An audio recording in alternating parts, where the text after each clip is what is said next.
소음이 잘 나오고 있어서 오늘 요즘에 되게 고맙고 I will 있어. wait for your start.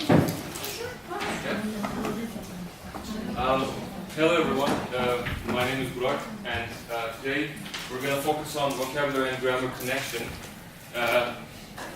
Our friends here presented both grammar and vocabulary part, and now it's our job to explain to you how they come together in a classroom. And let's move on with the vocabulary part. What's vocabulary? Do you have any idea what vocabulary is? Anything goes. Yes, words basically, right? Just words. According to the dictionary.com, vocabulary is simply the words of a language, you guessed it. But remember, vocabulary does not only consist of nouns. As teachers teaching young learners, we always tend to use nouns. What else? What else can we use? Word class-wise, like nouns, adjectives, adverbs, verbs. Fantastic. What's grammar? Grammar is the study of how words come together. Now, I have an illustration for this.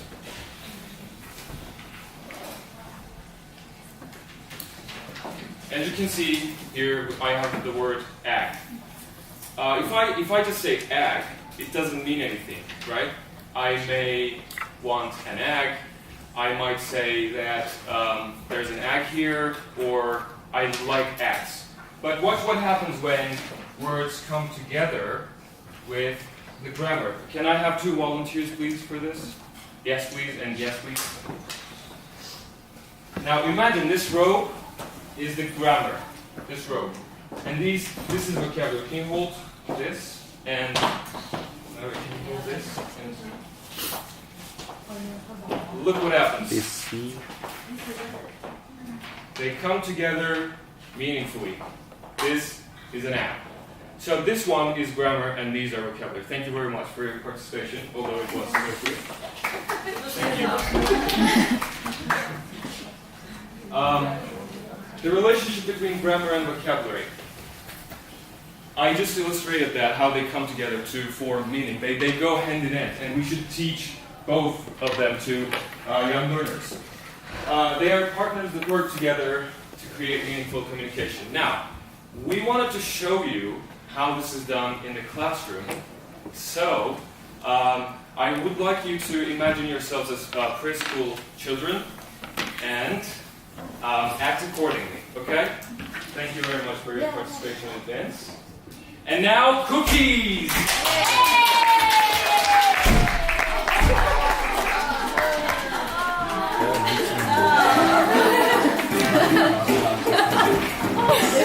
Mommy's baking cookies, Daisy's cracking eggs, lots of flour syrup, this is baking day.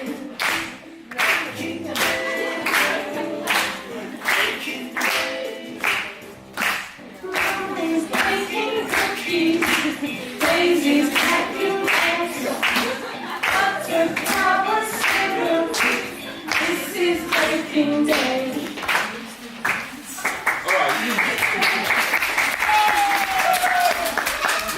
What I'm going to do, I'm going to try to explain each of these slides to you, and also this will be my remote controller, and I will stop and then start their movements, okay? So. Hello, kids. How are you? Fine. Me too. And let's guess what I am. And I want to give some clues about me.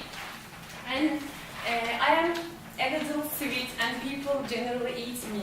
What I am? Cookies. Yes. Did you make cookie with your father or mother in your home? No. Yes. Maybe yes. Yeah. And do you like cookie? Yes. And there are some types of cookie types, like chocolate or orange or apples. Peanut butter. Yeah. have a young learner teacher here, and let me go back. And what she just did was to draw your attention to the teaching, right? They came as cookies, so it was a novelty in the classroom. It just pumped the young learners because they love seeing those things. And also, they wanted to get the students ready for the class. This is very good for the schemata activation because this requires them to think about cookies and flavors and whatnot. In this section, teachers are advised to use familiar and simple grammatical structures, basically chunks, because we don't expect kids to understand grammatical structures just yet. And what she did also was to activate background knowledge. One of the major elements in teaching vocabulary is activating background knowledge, as we all know. And our teachers did that by asking, do you know what kind of flavors there are? And you said cookie, chocolate, vanilla, etc. This was a good example of grammatical usage by the teacher.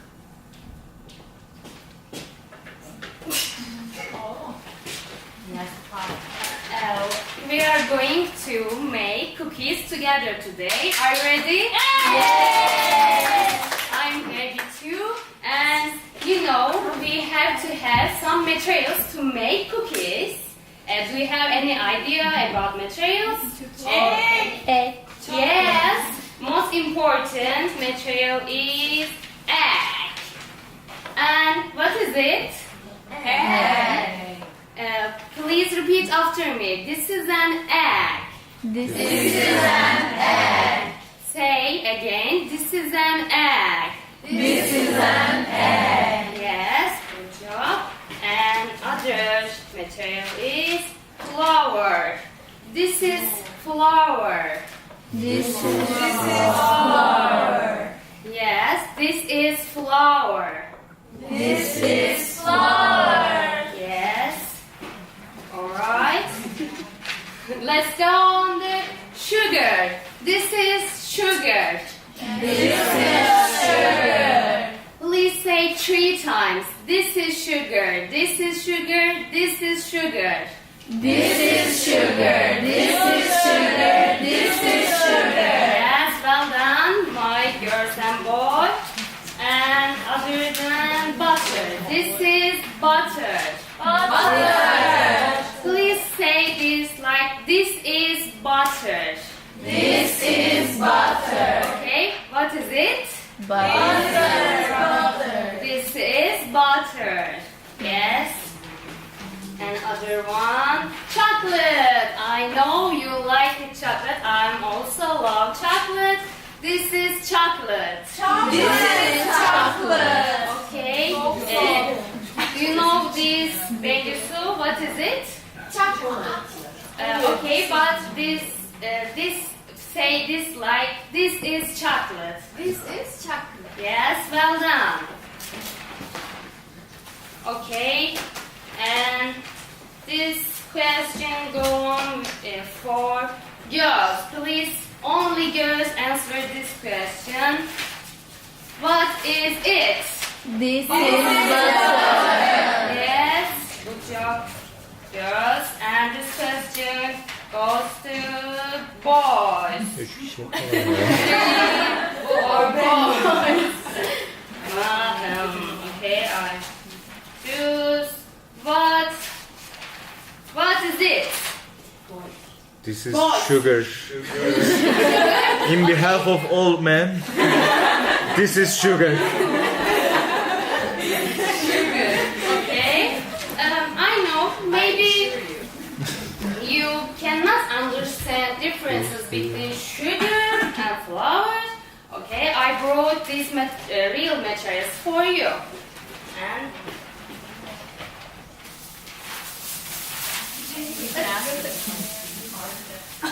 maybe, do you want to touch this?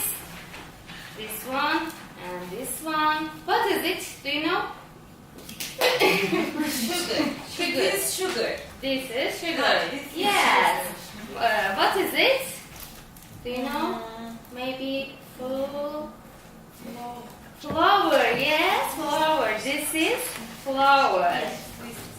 Okay. Do you want to touch them? Okay. right, so what our teacher did here was to visualize the words. Because young learners are not good with abstract terms, she chose some target vocabulary and she visualized them. Teachers need to do that a lot with the young learners because they don't know. First of all, they are not very good with the L2, so you can't explain them using L2. And they're not good with the concept, so you can't use language that much. So it's always a good strategy to show them rather than tell them. This may change with the late young learners, but it's the case with young learners and early young learners.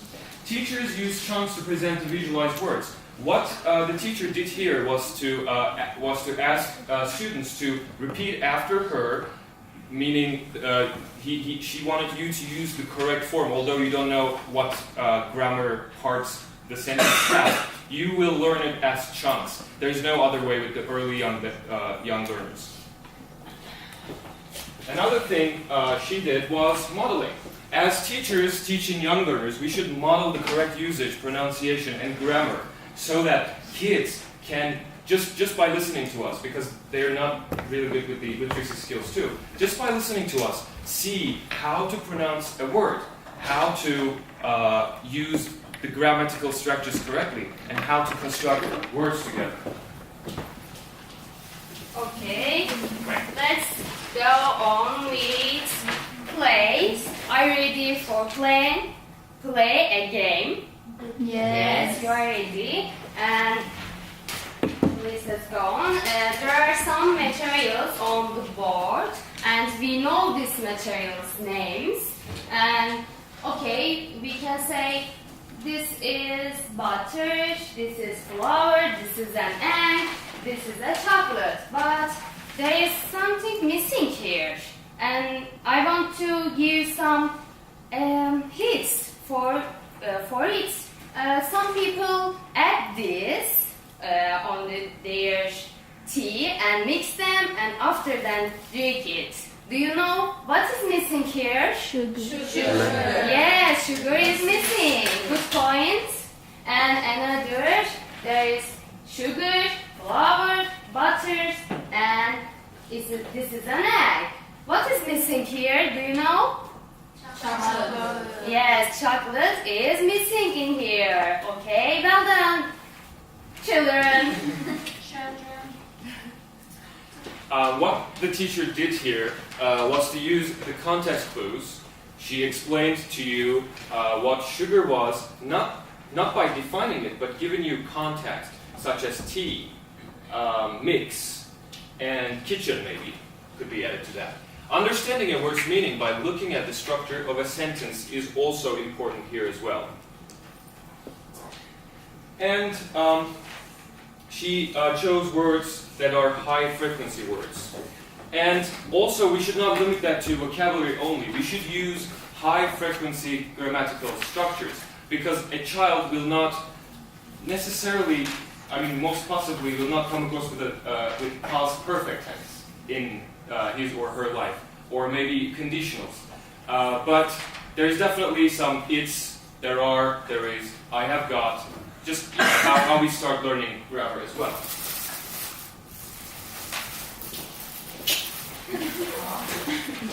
Now this is the actual cookie making time. Are you excited? Yes. I'm so excited. You can see my hands are shaking.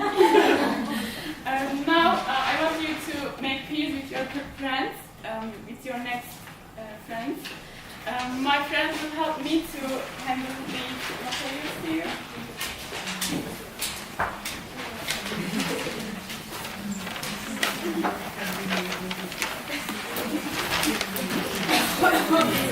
Together. All the materials.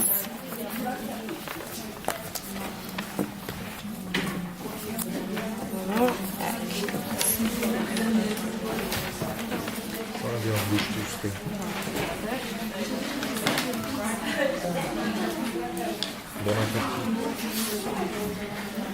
The fine cuisine. Bak, gözü o kadar kötü görünmüyor. Yenilebilir ya. Çıktı. Everybody got their material? 8 dakika daha yolda gidiyoruz.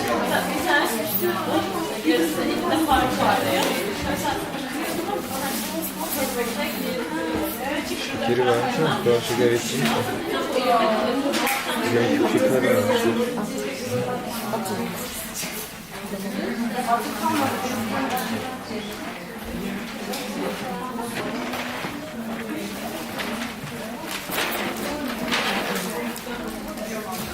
Let's start.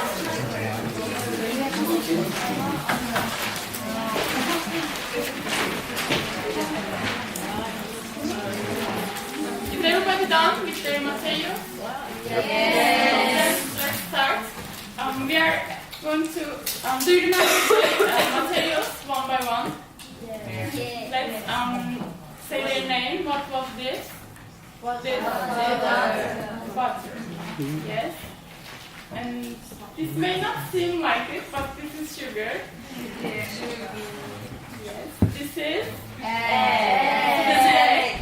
Yes. This is flour.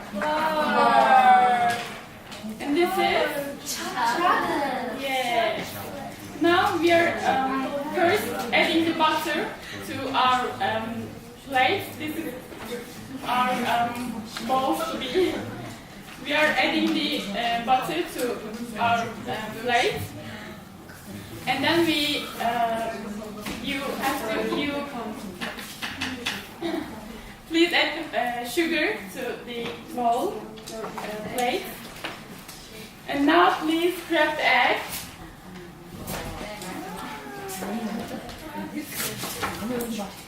Now we are adding flour. And finally, we are adding the chocolate. And what we have to do here is what we are doing. We should put We are mixing everything up. Şakır kabuk koymuş. Hiç anlamıyorsun değil mi? What we did here was to make use of TPR, total physical response. I will talk about this, but before that, our teacher has got another activity for us. As we mix everything, we can put this aside, and we have a song to sing. Sing the song. Baking Day.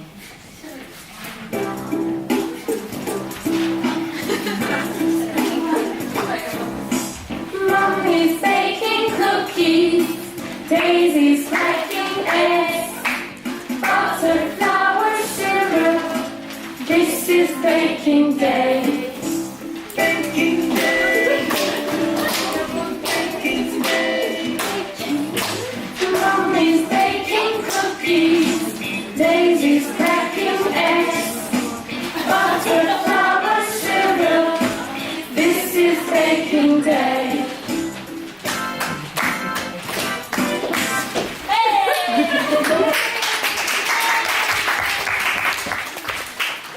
Yes, we were talking about total physical response. This is a great way of teaching vocabulary to young learners because, apart from adults, they have bodily energy so much. They can't just stay in one place. So we need to make use of that energy. It's not something bad. Some people consider it as bad, behavior stuff, but it's good. It's fun. It's natural for them. So why not make use of it by using total physical response? This is a approach to teaching English, which says we should make use of bodily movements and then accentuate the things we teach with body movements, so it's going to be more memorable for the people. For example, our teacher here did correct the egg, and the students correct the egg, and now they associated that movement with the word crack. Unfortunately, we can't use total physical response in grammatical teaching because grammar structures don't have any physical movements. But what we can do is we can teach some implicit grammar that goes with total physical response. We don't teach them explicitly. Look, this is subject, this is verb, this is object. We use them, repetition, and then they will understand. And also, demonstration is important here. Our teacher used real objects or cutouts that look like real-life objects, and demonstrated the correct usage of grammar as well. Yes.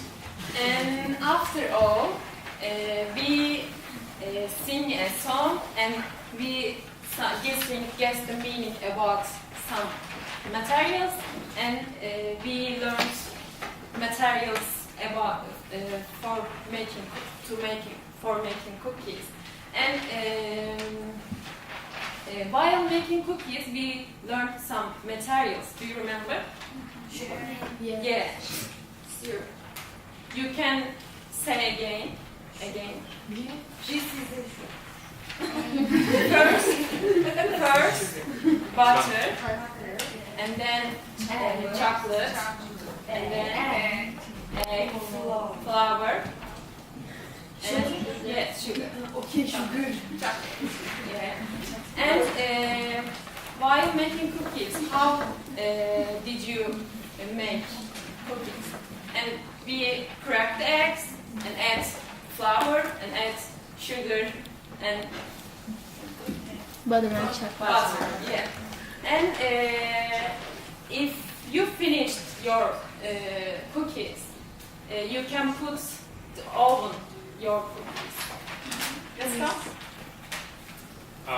Can you bring your table plate to off?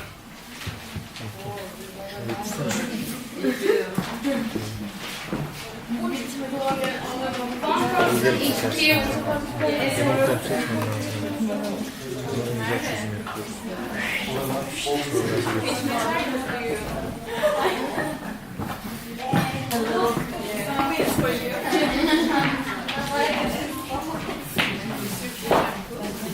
Do you remember which recitals you had? Yes.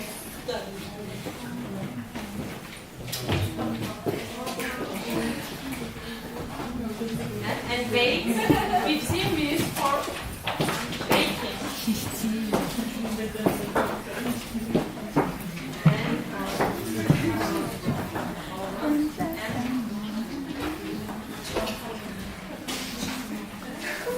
Okay.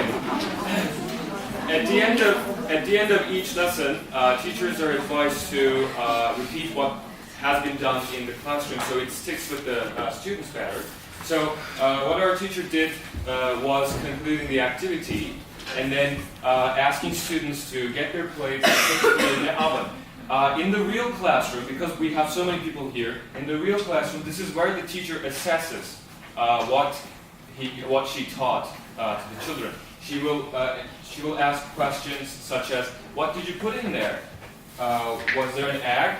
Do you remember putting flour? Or things like that, and she will understand if the teaching was successful or not. Assessing grammar is harder as it is not just a single word that the teacher should pay attention to. However, teachers should still model the correct usage, but shouldn't correct everything, because this is boring. Come on. If you correct everything, the child can hold back what he or she wants to say, maybe, right? Apart from what we tried to show you today, these are other classroom techniques that could be used in the class to teach vocabulary and also grammar, such as personalization, word of the day, categories, scavenger hunt, what's missing, which we did here, drama, which is what we're trying to do in this class, word basket, and also for the grammar task-based activities and building blocks will help students understand the word order by visualizing it. This is an example of the activity that we did. And we have some vocabulary strategies. We need to teach children how to use a dictionary. This is something we care a lot. Teaching kids literacy skills is basically learning outside of the classroom. You will not limit them with the classroom. If you teach them how to use a dictionary, if you teach them how to read a book, they will learn by themselves, and they will come to the classroom and they will use those things in your classroom. We need to pay attention to the influence of the first language. For example, in Turkish, we don't look at things, we look to things in Turkish. So a child will, of course, bring that structure with him or her. She will say, "Oh, look to the board, teacher." And then, by not always correcting them, we can just, model the correct usage, and then hopefully they will get used to it. So, this was a quick summary of all the things we tried to do here. I hope you liked it, and thank you for listening.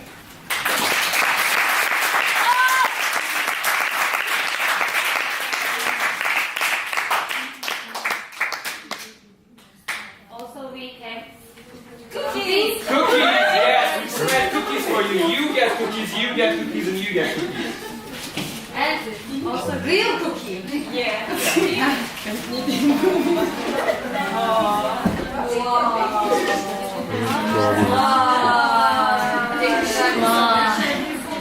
Sing the song.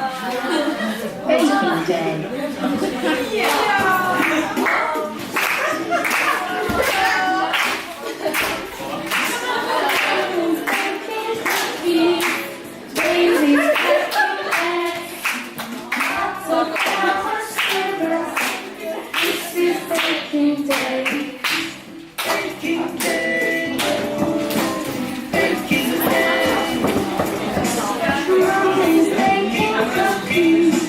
Daisies packing eggs, butter, flour, cereal.